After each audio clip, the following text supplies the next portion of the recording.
ಗರ್ಭಾವಸ್ಥೆಯಲ್ಲಿ ಮಧುಮೇಹ ಅಂದ್ರೆ ಜಿಡಿಎಂ ಅಂತ ಗೊತ್ತಾದಾಗ ಅಯ್ಯೋ ಏನೋ ತಪ್ಪು ಮಾಡಿಬಿಟ್ವಾ ಅಂತ ಅನ್ಸೋದು ತುಂಬಾನೇ ಸಹಜ. ಆದರೆ ಸತ್ಯ ಅದಲ್ಲ. ಇದು ಗರ್ಭಾವಸ್ಥೆಯ ಪ್ರಯಾಣದಲ್ಲಿ ಎದುರಾದ ಒಂದು ಹೊಸ ದಾರಿ ಅಷ್ಟೇ. ಇದನ್ನು ನಿಭಾಯಿಸ್ಬೋದು. ಹಾಗಾದ್ರೆ ಈ ಹೊಸ ದಾರಿಯಲ್ಲಿ ಧೈರ್ಯವಾಗಿ ಹೇಗೆ ಮುಂದುವರಿಯೋದು ಅದನ್ನೇ ಇವತ್ತು ನೋಡೋಣ. ನೋಡಿ, ಇವತ್ತಿನ ನಮ್ಮ ಈ ಇಡೀ ಚರ್ಚೆಯ ಪ್ರಮುಖ ಅಂಶವೇ ಇದು. ಈ ಸಣ್ಣ ಗ್ಲೂಕೋಮೀಟರ್ ಇದೆಯಲ್ಲ, ಇದು ಯಾರನ್ನೋ ಪರೀಕ್ಷೆ ಮಾಡೋಕ್ ಬಂದಿರೋ ಜಡ್ಜ್ ಅಲ್ಲ. ಬದಲಿಗೆ ತಾಯಿ ಮತ್ತು ಮಗುವಿನ ಸುರಕ್ಷಿತ ಪ್ರಯಾಣಕ್ಕೆ ದಾರಿ ತೋರಿಸೋ ಒಂದು ಪರ್ಸನಲ್ GPS ಇದ್ದಾಗ. ಸರಿ, ಮೊದಲು ಎಲ್ಲರಿಗೂ ಸಾಮಾನ್ಯವಾಗಿ ಆಗುವೊಂದು ದೊಡ್ಡ ಕನ್ಫ್ಯೂಷನ್ನ ಬಗೆಹರಿಸ್ಕೊಂಡ್ಬಿಡೋಣ. ಜಿಡಿಎಂ ಇದೆ ಅಂತ ಕಂಡುಹಿಡಿಯೋಕೆ ಮಾಡೋ ಆ ಒಂದೇ ಒಂದು ಟೆಸ್ಟ್ ಇದೆಯಲ್ಲ, ಅದಕ್ಕೂ ಮತ್ತೆ ಪ್ರತಿದಿನ ಮನೆಯಲ್ಲೇ ಶುಗರ್ ಲೆವೆಲ್ ಚೆಕ್ ಮಾಡೋದಕ್ಕೂ ಅಜಗಜಾಂತರ ವ್ಯತ್ಯಾಸ ಇದೆ. ಸೊ ಮೊದಲು ಆ ವ್ಯತ್ಯಾಸ ಏನು ಅಂತ ಸ್ಪಷ್ಟವಾಗಿ ಅರ್ಥ ಮಾಡ್ಕೊಂಡ್ಬಿಡೋಣ. ಡಾಕ್ಟರ್ ಹತ್ರ ಹೋದಾಗ ಅವರು 75 ಗ್ರಾಂ ಗ್ಲೂಕೋಸ್ ಕುಡಿಸಿ ಒಂದು ಸ್ಟ್ರೆಸ್ ಟೆಸ್ಟ್ ಮಾಡ್ತಾರೆ ಅಲ್ವಾ? ಆ ಟೆಸ್ಟ್ನಲ್ಲಿ ಬ್ಲಡ್ ಶುಗರ್ 140 ದಾಟಿದ್ರೆ ಓಕೆ, ಜಿಡಿಎಂ ಇದೆ ಅಂತ ಕನ್ಫರ್ಮ್ ಮಾಡ್ತಾರೆ. ಆದರೆ ಯೋಚನೆ ಮಾಡಿ, ದಿನನಿತ್ಯ ನಾವು ಅಷ್ಟು ಗ್ಲೂಕೋಸ್ ಕುಡಿಯಲ್ಲ. ನಾವು ತಿನ್ನೋದು ನಮ್ಮ ಮನೆ ಊಟ, ಚಪಾತಿ, ಅನ್ನ, ಸಾಂಬಾರು. ಅದಕ್ಕೆ ಆ ಟೆಸ್ಟ್ನ ನಂಬರ್ಗೂ ನಾವು ಪ್ರತಿದಿನ ಮೇಂಟೈನ್ ಮಾಡಬೇಕಾದ ನಂಬರ್ಗೂ ಸಂಬಂಧವೇ ಇಲ್ಲ. ನಮ್ಮ ಡೈಲಿ ಟಾರ್ಗೆಟ್ಗಳು ಇದಕ್ಕಿಂತ ತುಂಬಾನೇ ಸ್ಟ್ರಿಕ್ಟ್ ಆಗಿರತ್ತೆ. ಹಾಗಾದ್ರೆ ಆ ಹೊಸ ಸ್ಟ್ರಿಕ್ಟ್ ಟಾರ್ಗೆಟ್ಗಳು ಯಾವುದು? ಆ 2 ಮ್ಯಾಜಿಕ್ ನಂಬರ್ಗಳು ಯಾವುದು ಅಂತ ನೋಡೋಣ. ಇವು ಕೇವಲ ನಂಬರ್ಗಳಲ್ಲ, ತಾಯಿ ಮತ್ತು ಮಗುವಿನ ನಡುವಿನ ಸೇಫ್ಟಿ ಲೈನ್ಸ್ ಅಂದ್ರೆ ತಪ್ಪಾಗಲ್ಲ. ಮೊದಲನೇ ಸೇಫ್ಟಿ ಲೈನ್, ಬೆಳಗ್ಗೆ ಎದ್ದ ತಕ್ಷಣ ಏನು ತಿನ್ನೋಕು ಮುಂಚೆ ಚೆಕ್ ಮಾಡುವ ಫಾಸ್ಟಿಂಗ್ ಶುಗರ್. ಇದು 90ಕ್ಕಿಂತ ಕಡಿಮೆ ಇರಬೇಕು. ಯಾಕಂದ್ರೆ ರಾತ್ರಿ ಇಡೀ ನಮ್ಮ ದೇಹ ಎಷ್ಟು ಶುಗರ್ ಉತ್ಪಾದಿಸುತ್ತೆ ಅನ್ನೋದನ್ನ ಇದು ತೋರಿಸುತ್ತೆ. ಒಂದು ವೇಳೆ ಇದು 90 ದಾಟಿದ್ರೆ ಮಗುವಿನ ತೂಕ ಜಾಸ್ತಿ ಆಗೋ ಸಾಧ್ಯತೆ ಇರುತ್ತೆ. ಸೊ ಇದು ತುಂಬಾನೇ ಮುಖ್ಯವಾದ ನಂಬರ್. ಇನ್ನು ಎರಡನೇ ಸೇಫ್ಟಿ ಲೈನ್, ಊಟ ಆದ್ಮೇಲೆ ಚೆಕ್ ಮಾಡೋದು. ಇಲ್ಲೊಂದು ವಿಷಯವನ್ನ ಸ್ಪಷ್ಟವಾಗಿ ನೆನ್ಪಿಟ್ಕೊಳ್ಬೇಕು. ಊಟದ ಮೊದಲ ತುತ್ತು ಬಾಯಿಗೆ ಹಾಕಿದಾಗಿಂದ ಕರೆಕ್ಟಾಗಿ 2 ಗಂಟೆಗೆ ಚೆಕ್ ಮಾಡಬೇಕು.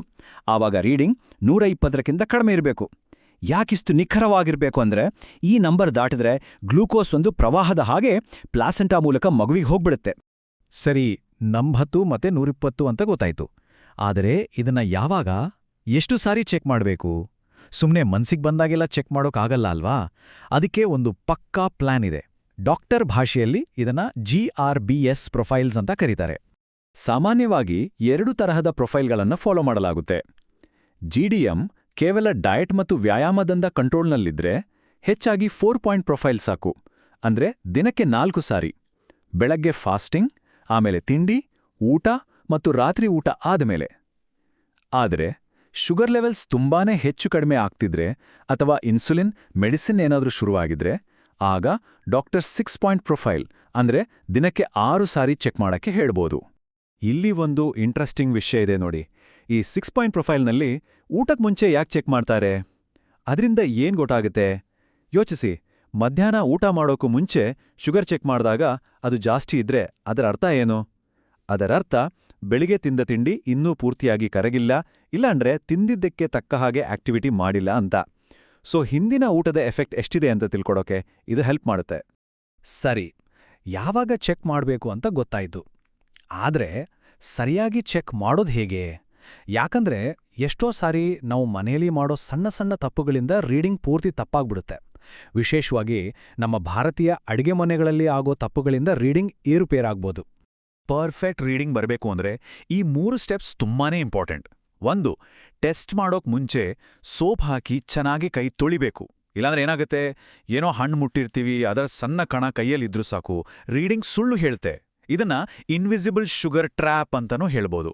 2, ಬೆರಳಿನ ತುದಿಯ ಮಧ್ಯ ಚುಚ್ಚೋ ಬದಲು ಸೈಡಿನಲ್ಲಿ ಚುಚ್ಚಬೇಕು, ಯಾಕಂದ್ರೆ ಅಲ್ಲಿ ನೋವು ಕಡಿಮೆ. 3, ಇದಂಟು golden rule, first bite rule. ಅಂದ್ರೆ ಊಟದ ಮೊದಲ ತುತ್ತು ಬಾಯಿಗೆ ಹಾಕಿದ ತಕ್ಷಣ ಟೈಮರ್ ಆನ್ ಮಾಡಬೇಕು. ಊಟ ಮುಗಿದ ಮೇಲೆ ಮಾಡ್ರೆ ಶುಗರ್ ಪೀಕೆ ಹೋಗಿ ಕೆಳಗೆ ಬಂದಿರುತ್ತೆ, ಸರಿಯಾದ ರೀಡಿಂಗ್ ಸಿಗಲ್ಲ. ಸರಿ, ಇದೆಲ್ಲ ಥಿಯರಿ ಆಯ್ತು. ಆದರೆ ಪ್ರಾಕ್ಟಿಕಲ್ ಲೈಫ್ನಲ್ಲಿ, ಅದರಲ್ಲೂ ನಮ್ಮ ಭಾರತೀಯ ಸಂಸ್ಕೃತಿಯಲ್ಲಿ ಕೆಲವು ಚಾಲೆಂಜ್ಗಳೂ ಇದ್ದೇ ಇರುತ್ತೆ. ಅದರಲ್ಲಿ ಮುಖ್ಯವಾಗಿ 2, ಒಂದು ಹಬ್ಬ ಹರಿದಿನದ ಊಟ, ಇನ್ನೊಂದು ಮನೆಮದ್ದುಗಳ ಮೇಲಿನ ನಂಬಿಕೆ. ಹಬ್ಬ ಬಂತು ಅಂದ್ರೆ ಸ್ವೀಟ್ಸ್, ಬಿರಿಯಾನಿ ಅಂತ ಹೆವಿ ಊಟ ಆಗೇ ಆಗುತ್ತೆ. ಆಗ ಅಯ್ಯೋ ಇವತ್ತು ಶುಗರ್ ಜಾಸ್ತಿ ಬರುತ್ತೆ, ಚೆಕ್ ಮಾಡೋದೇ ಬೇಡ ಅಂತ ಅನ್ಸೋದು ಸಹಜ. ಆದ್ರೆ ಅದು ಮಾಡಬಾರ್ದ ದೊಡ್ಡ ತಪ್ಪು. ನಿಜ ಹೇಳ್ಬೇಕಂದ್ರ ಅಂಥ ದಿನಗಳಲ್ಲೇ ತಪ್ಪದೇ ಚೆಕ್ ಮಾಡಬೇಕು. ರೀಡಿಂಗ್ ಎಷ್ಟೇ ಜಾಸ್ತಿ ಬರಲಿ 150 160 ಎಷ್ಟೇ ಇರಲಿ ಅದನ್ನು ಪ್ರಾಮಾಣಿಕವಾಗಿ ಡೈರಿಯಲ್ಲಿ ಬರೆದಿಡಬೇಕು. ಯಾಕಂದ್ರೆ ಅದೇ ಡೇಟಾ ನೋಡಿ ಡಾಕ್ಟರ್ ಮುಂದಿನ ಟ್ರೀಟ್ಮೆಂಟ್ ಏನು ಅಂತ ಡಿಸೈಡ್ ಮಾಡೋದು. ಇನ್ನೊಂದು ದೊಡ್ಡ ಟ್ರ್ಯಾಪ್ ಅಂದ್ರೆ ಮನೆಮದ್ದುಗಳು. ಅಕ್ಕಪಕ್ಕದವರು, ಸಂಬಂಧಿಕರು ಹಾಗಲಕಾಯಿ ಜ್ಯೂಸ್ ಕುಡಿ, ಮಿಂತ್ಯ ನೀರು ಕುಡಿ, ಎಲ್ಲ ಸರಿ ಹೋಗುತ್ತೆ ಅಂತ ಸಲಹೆ ಕೊಡ್ತಾರೆ. ನೋಡಿ, ಟೈಪ್ 2 ಡಯಾಬಿಟೀಸ್ನಲ್ಲಿ ಅದರಿಂದ ಸ್ವಲ್ಪ ಅನುಕೂಲ ಆಗಬಹುದು. ಆದರೆ GDM ಅನ್ನೋದು ಬೇರೆ. ಇಲ್ಲಿ ಪ್ಲಾಸೆಂಟಾದಿಂದ ಬರೋ ಹಾರ್ಮೋನ್ಗಳು ತುಂಬಾನೇ ಪವರ್ಫುಲ್. ಅದನ್ನ ಈ ಮನೆಮದ್ದುಗಳು ಕಂಟ್ರೋಲ್ ಮಾಡೋಕೆ ಸಾಧ್ಯವೇ ಇಲ್ಲ. ಶುಗರ್ ಲೆವೆಲ್ 90/120 ದಾಟ್ತಾ ಇದ್ರೆ ಬೇಕಾಗಿರೋದು ಅಡುಗೆ ಮನೆ ಔಷಧಿ ಅಲ್ಲ, ಡಾಕ್ಟರ್ ಕೊಡುವ ವೈದ್ಯಕೀಯ ಚಿಕಿತ್ಸೆ. ಇಷ್ಟೆಲ್ಲ ಮಾಡಿದ್ಮೇಲೆ, ಅಂದರೆ ಪ್ರತಿದಿನ ಟೆಸ್ಟ್ ಮಾಡಿ ನಂಬರ್ಗಳನ್ನು ನೋಡಿದ್ಮೇಲೆ ಅತ್ಯಂತ ಮುಖ್ಯವಾದ ಕೆಲಸ ಒಂದಿದೆ. ಅದೇ ಈ ಎಲ್ಲ ಮಾಹಿತಿಯನ್ನು ಒಂದು ಕಡೆ ದಾಖಲಿಸೋದು. ಒಂದು ಸಣ್ಣ ಡೈರಿ. ಆ ಡೈರಿ ಇದೆಯಲ್ಲ, ಅದೇ ಈ ಇಡೀ ಪ್ರಯಾಣದ ಮ್ಯಾಪ್ ಇದ್ದಾಗೆ. ಒಂದು ಸಿಂಪಲ್ ಡೈರಿಯಲ್ಲಿ ನಂಬರ್ ಬರೆಯೋದ್ರಿಂದ ಅಂತಹ ಮಹತ್ಕಾರ್ಯ ಏನಾಗುತ್ತೆ ಅಂತ ಅನಿಸ್ಬೋದು ಅಲ್ವಾ? ಆದರೆ ಅದರ ಶಕ್ತಿ ಏನು ಅನ್ನೋದನ್ನ ಈಗ ನೋಡೋಣ. ಉದಾಹರಣೆಗೆ ನೋಡಿ, ಡೈರಿಯಲ್ಲಿ ಬರೆದಿದ್ದನ್ನ ಒಮ್ಮೆ ನೋಡಿದಾಗ, ಓಹ್, ವೈಟ್ ರೈಸ್ ಬಿರಿಯಾನಿ ತಿಂದಾಗ ನನ್ನ ಶುಗರ್ 135ಗೆ ಹೋಗಿತ್ತು, ಆದರೆ ಅದೇ ದಾಲಿಯಾ ತರಕಾರಿ ತಿಂದಾಗ 105 ಅಷ್ಟೇ ಇತ್ತು ಅಂತ ಗೊತ್ತಾಗುತ್ತೆ. ಇದು ಬೇರೆಯವರಲ್ಲ, ಸ್ವತಃ ನಮಗೆ ಆಗುವ ಅನ್ವೇಷಣೆ.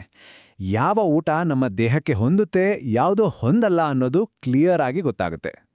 ಕೊನೆಯದಾಗಿ ಹೇಳಬೇಕಂದ್ರೆ, ಈ ಡೈರಿ ಅನ್ನೋದು ಕೇವಲ ನಂಬರ್ಗಳ ಒಂದು ಲಿಸ್ಟ್ ಅಲ್ಲ, ಅದು ನಂಬರ್ಗಳನ್ನ ಪರ್ಸನಲೈಸ್ಡ್ ಮೆಡಿಸಿನ್ ಆಗಿ ಪರಿವರ್ತನೆ ಮಾಡುತ್ತೆ. ಇದು ಗರ್ಭಿಣಿ ಮತ್ತು ವೈದ್ಯರು ಒಟ್ಟಿಗೆ ಕುಳಿತು ಬಳಸುವ ಒಂದು ನಕ್ಷೆ. ಈ ನಕ್ಷೆಯ ಆಧಾರದ ಮೇಲೆಯೇ ಸರಿಯಾದ ಚಿಕಿತ್ಸೆ ನಿರ್ಧಾರ ಆಗುತ್ತೆ ಮತ್ತು ಆರೋಗ್ಯಕರ ಗರ್ಭಧಾರಣೆಯ ದಾರಿ ಸುಗಮವಾಗುತ್ತೆ. ಹಾಗಾಗಿ ಈ ಪ್ರತಿದಿನದ ಶುಗರ್ ಚೆಕಿಂಗ್ ಅನ್ನೋದೊಂದು ಬೋರಿಂಗ್ ಕೆಲ್ಸ, ಒಂದು ಹೊರೆ ಅಂತ ಭಾವಿಸೋದು ಬೇಡ. ಬದಲಿಗೆ ಇದು ಮಗುವಿನ ಆರೋಗ್ಯಕ್ಕಾಗಿ ಕೈಗೊಳ್ಳೋ ಒಂದು ಅನ್ವೇಷಣೆಯ ಪ್ರಯಾಣ ಅಂತ ಅಂದ್ಕೊಳ್ಳೋಣ. ಹಾಗಾದ್ರೆ ನಮ್ಮ ಡೇಟಾ ನಮಗೆ ಆರೋಗ್ಯವಂತ ಮಗುವಿನೆಡೆಗೆ ಯಾವ ದಾರಿಯನ್ನು ತೋರಿಸ್ಬೋದು?